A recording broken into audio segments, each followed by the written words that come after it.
Mga boss, 3 taon pa lang si PBBM pero ang dami na nagawa para sa bayan. Kung pwede lang sana, 20 years again.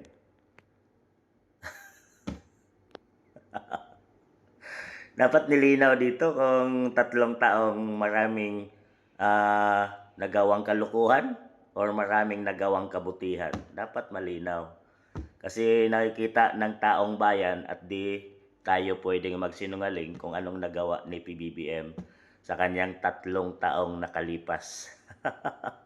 Inamin niya mismo, sinabi niya na babawi siya sa susunod na 3 taon mga boss dahil failed yung kanyang 3 taon at wala siyang nagawang proyekto. Unang-una, ang pangako niyang 20 pesos na bigas, hindi niya nagampanan, hindi niya natupad.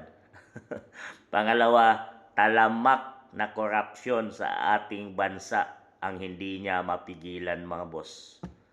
Bilang presidente ka ng Pilipinas, kayang-kaya mo sana yan dahil ikaw ang taong pinakamakapangyarihan dito sa bansang Pilipinas.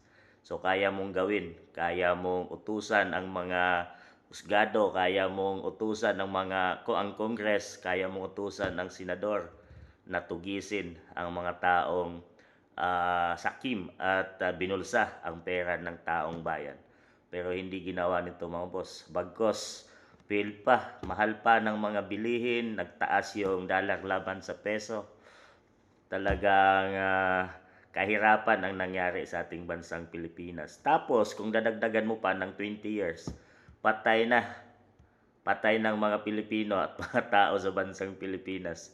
Diyos ko, ngayon pa nga lang talagang sinisigaw na ng maraming Pilipino ang kanyang pagbaba mga boss, no? Kaliwat kanan na yung mga wilga rally sa EDSA sa kanyang accountability at sinasabing betrayal of public trust dahil nga sa corruption.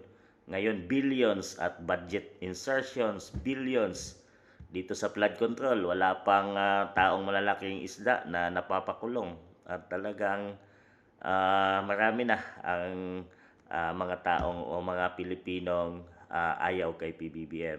Pero marami namang gusto kay PBBM. Siguro ang mga taong bingi at nagbubulag-bulagan, siguro ang mga taong nakikinabang sa PBBM administration, mga boss. Dahil lahat ngayon ay nakikita ang kamalian or ang kahinaan na ginawa ng ating Pangulo ng Pilipinas.